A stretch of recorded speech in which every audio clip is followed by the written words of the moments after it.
Okay, I'm trying to hold this so I don't make a mess. Here's a problem. I have a pulley, see the pulley? And I'm holding it from the top, it doesn't really matter. And then I have two masses here. This one, right here, this one, is 200 grams. And this one has an extra 20 on it. You see the little 20, so it's 220. And I'm gonna let it go and we can see what happens. And hopefully I don't drop anything, but I might. Okay? So I'm gonna now give this mass an upward push a little bit higher.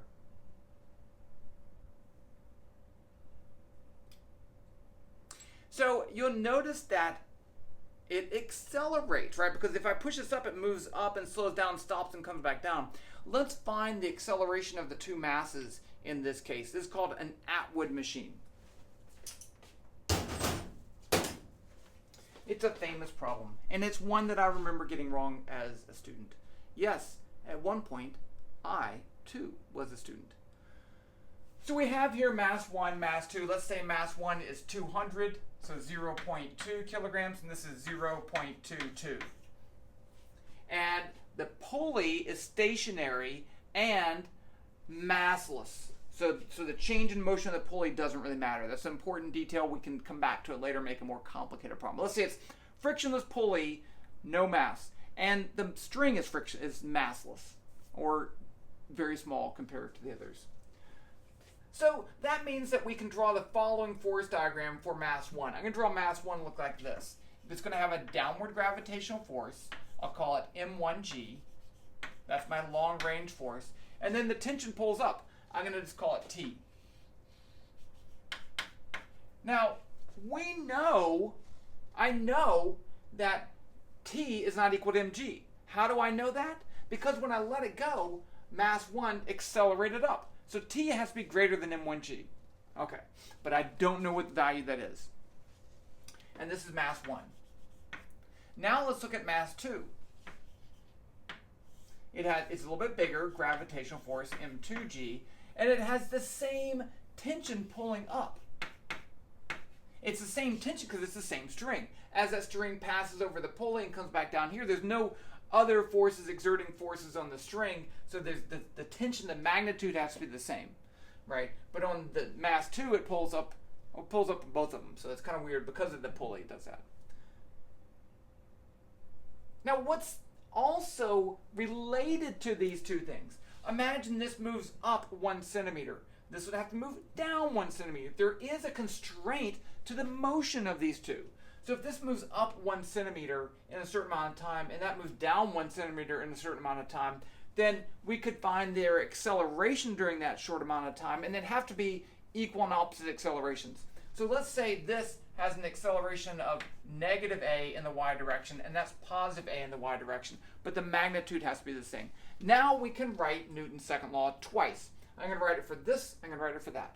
So for mass 1, I have F net y, the y force is all that matters, is going to be T minus m1g, and that's going to be its acceleration, which is m1a.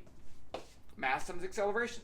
Now if I do that for the other mass, I get F net y is going to be equal to T minus m2g. Okay, now this one's accelerating down. So in the y direction, it has the acceleration of negative m2a.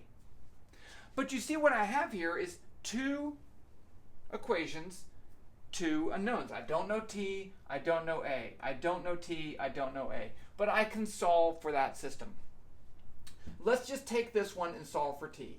So if I do that, I get t. I'm going to add m1g to both sides. I get m1 plus, I get m1g plus m1a. Wait, yeah. That's the tension. I could write that as, no, let's leave it like that. Now I'm going to take that tension and plug it into this equation down there. That's how we solve two equations, two unknowns. So instead of t, I'm going to put in this. So I get m1g plus m1a, that's t, minus m2g equals negative m2a. Did I run out of room? No, I made it. Okay. So all I'll do is, instead of t, I put that. Now in this equation, I know M1, I know G, I know M1, I know M2, I know MG, I know M2. I want to solve this for A. So let's, it looks a little weird. I should have done it the other way. Let's just do it. I'm going to subtract M1A from both sides. I get M1G minus M2G equals negative M2A minus M1A. Now let's just do some factoring, a little mathematical stuff here. Mathemagical. I was going to say something funny, but it didn't work. So I get G M1 minus M2. Oh no, what? Actually, I'm going to multiply them both sides by negative 1 to account for my mistake. So this is going to be M2G minus M1, which is going to be M2 minus M1G. And this is going to, both of these are going to be plus. So this is going to be equal to M2 plus M1A. Now I can divide both sides by M1 plus M2, and I get A equals M2 minus M1G over M2 plus M1. Now we can go ahead and put in our values here. So A is going to be M2, which is 0.22 minus 0.2 times 9.8 over 2.22 plus 0.2. Let's just put it in our calculator. Calculator time. Okay. Drop, drop, drop, drop, drop. Okay.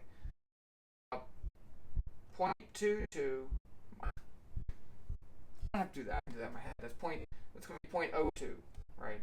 0.02, enter. Oops.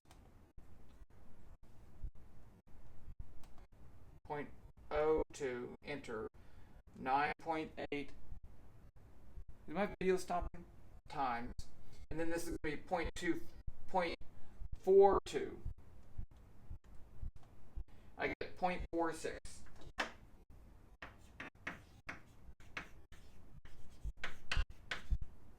That's the acceleration.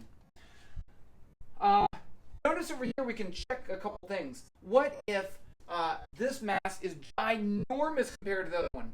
And it should be like a free fall. So if M2 is much, much greater than M1, then this just becomes M2 divided by M2, and I get an acceleration of G. That's good. 2, what if the masses are the same?